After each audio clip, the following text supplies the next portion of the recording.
Maria Domenica Mazzarello. L'aînée de 13 enfants, elle aide dans les travaux ménagers et dans la vigne de famille avec pitié chrétienne. Elle tombe malade de typhus en soignant ses parents.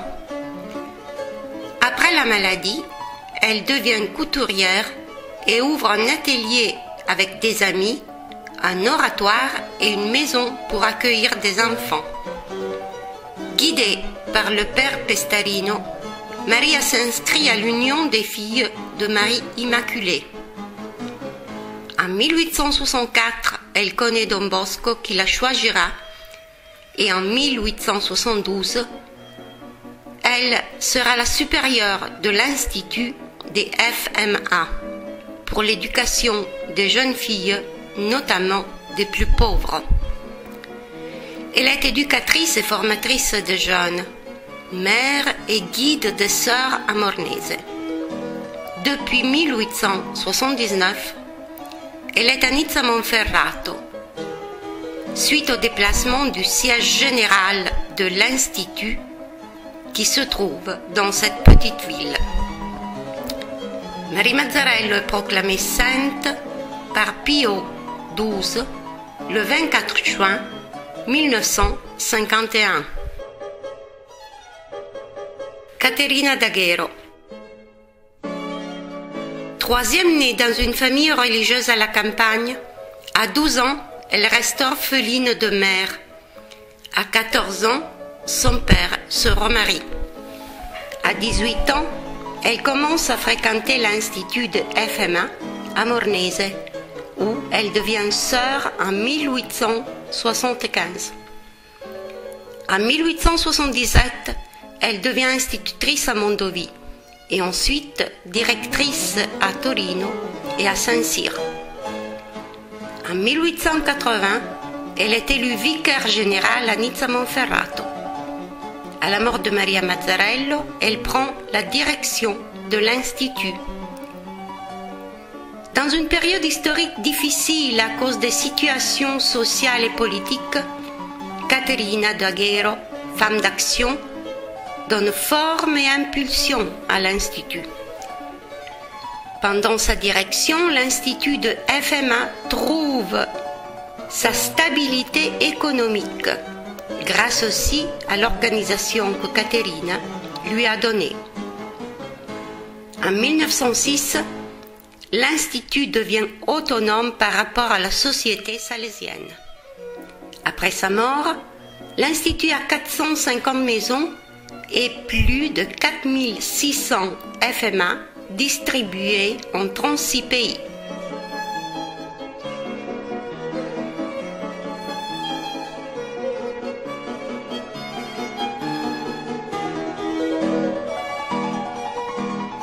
Noble de naissance, elle connaît Don Bosco en 1872. Il lui propose d'enseigner à Mornese, étant donné qu'elle a la licence d'enseignement à l'école primaire. En 1874, elle devient sœur dans l'Institut de FMA. Elle enseigne aux novices et aux sœurs qui se préparent à devenir enseignantes. Nommée en 1880 conseillère générale de l'Institut, elle organise les écoles et instruit les enseignantes à travers un parcours éducatif et didactique. Elle recommence les études et obtient en 1890 l'habilitation à l'enseignement de la pédagogie à l'école. Pour 24 ans, elle se dédie à rendre visite aux écoles en Italie, France, Espagne et Tunisie. Elle suit l'école de Nizza Monferrato où elle fonde l'école normale pour l'instruction des enseignantes en 1882, à côté de l'école primaire. Elle obtient, grâce à l'appui du prêtre salésien Francesco Cerruti, la reconnaissance de l'école normale de Nizza Monferrato en 1990 parmi les premières en Italie. Marina Coppa. Grandit dans une famille riche à Monticello d'Alba, elle obtient le bac de maîtresse d'école primaire à Turin quand elle est novice. Devenue FMA en 1889, elle est chargée de la formation des aspirantes religieuses et de la première communauté à Rome. Elle est conseillère écolière de 1900 à 1928, même au moment où il y a des religieuses diplômées. Pour sa connaissance de la législation scolastique et pour la sensibilité éducative, elle est appelée éducatrice des éducatrices. Elle choisit et encourage le personnel à commencer ses études. Elle aide les autres à comprendre leurs attitudes intellectuelles et morales. Elle développe les écoles des FMA en Italie et à l'étranger, où elle apporte un impulse franc, efficace d'italianité selon l'esprit de la mission salésienne. Le ministre Boselli exprime beaucoup d'estime pour elle. Elle obtient, à la suite de la réforme Gentile, la reconnaissance de l'école normale. Don Francesco Cerruti. Accueilli à l'âge de 12 ans par Don Bosco, il fait ses études et il se diplôme en belles-lettres. Il est directeur des écoles et de la presse salésienne. Il organise les écoles et le travail des éducateurs salésiens. Doué d'esprit méthodique et d'un grand sens pratique, il s'engage pour donner au FMA les mêmes directives qu'il donne à la société salésienne. Il collabore à l'organisation des écoles des FMA, notamment au rapport avec les autorités publiques de l'éducation pour la reconnaissance des écoles normales et entre autres, il collabore à un guide pour les inspections gouvernementales. Il rédige les guides didactiques en 1892.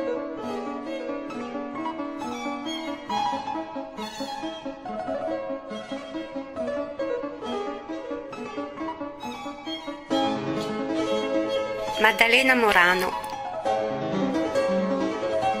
Sixième née dans une famille d'artisans, elle fait partie de l'Institut de FMA depuis 1878. Elle amène avec elle l'expérience d'enseignant qu'elle a acquise dans l'école féminine à Buttigliera.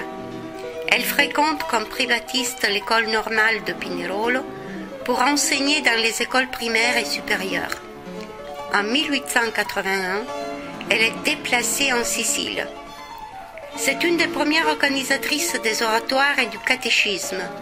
Devenue sœur supérieure, elle fonde plusieurs maisons et écoles pour les jeunes les plus pauvres. Elle réussit à donner importance aux femmes en famille dans la société. Les échanges entre Nord et Sud agissent comme liaison entre mentalités différentes. Elle a été béatifiée en 1994. Teresa Valsè Pantellini. Née dans une riche famille bourgeoise, elle reçoit une éducation privée dans des écoles prestigieuses civiles et religieuses. Elle connaît les œuvres de Don Bosco et des FMA à Rome et elle en apprécie la pauvreté et le travail avec les filles. Elle devient sœur à Nizza Monferrato en 1903.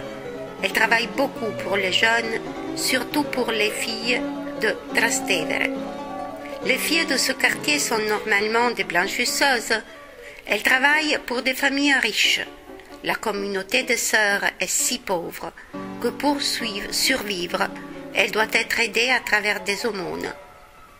Elle enseigne de la musique, réalise des représentations théâtrales pour les filles de Trastevere. Elle a été déclarée vénérable par l'Église catholique le 12 juillet 1982. Elisa Roncallo. Aînée de 3 sœurs, à 4 ans, elle devient orpheline de père. Pendant les études, elle tombe malade et devient aveugle d'un œil. Elle fait partie des FMA depuis 1874 et pour ses qualités, elle commence à étudier. Elle apprend le français et obtient le diplôme d'enseignante. Elle devient première directrice du pensionnat de Nizza et ensuite directrice. Très habile dans les relations personnelles, elle est capable d'animer les associations juvéniles et elle est aimée par les ex-étudiantes. Les œuvres en Italie.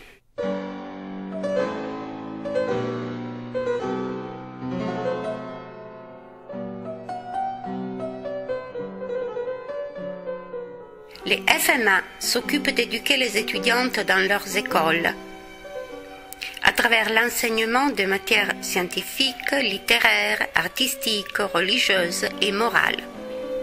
Le but de chaque enseignant est de faire comprendre aux filles les besoins réels de la vie. La méthode adoptée, c'est la prédilection de la patience et de l'amour plutôt que la sévérité. Les écoles maternelles des FMA aident les mères qui travaillent. En plus, les FMA gèrent les oratoires, les écoles professionnelles pour les filles les plus pauvres. Pour les FMA, la formation des enseignants est très importante pour la génération de la société chrétienne à travers l'éducation préventive. Les sœurs obtiennent des titres reconnus par l'État qui sont nécessaires pour enseigner dans toutes les écoles. Elles fréquentent des cours, organisent des rencontres, aussi des rencontres de formation pour toute la communauté éducative.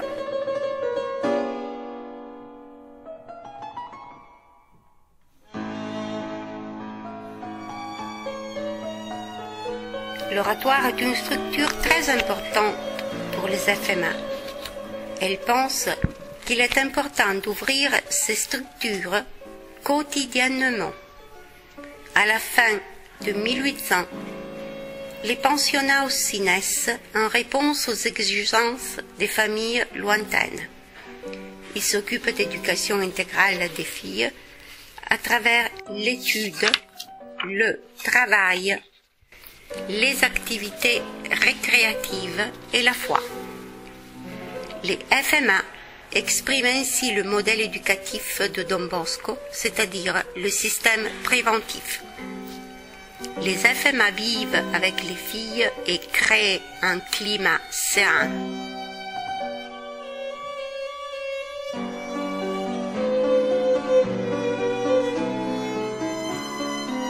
Le catéchisme. Les FMA expriment leur message à travers une éducation intégrale qui se développe dans les oratoires, les paroisses et les associations. Association ex-étudiante. En 1809 naît l'Association internationale des ex-étudiantes. Le but de cette association est de donner témoignage chrétien dans les familles et dans le milieu du travail. Association mariale.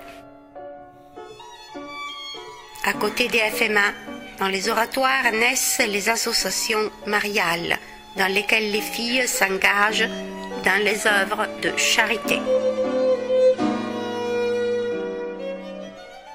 Apostolat de l'innocence et de l'enfance. Le but de ces associations, c'est la formation chrétienne et la sensibilité missionnaire. Association de la presse religieuse. Son but, c'est la divulgation des textes éducatifs.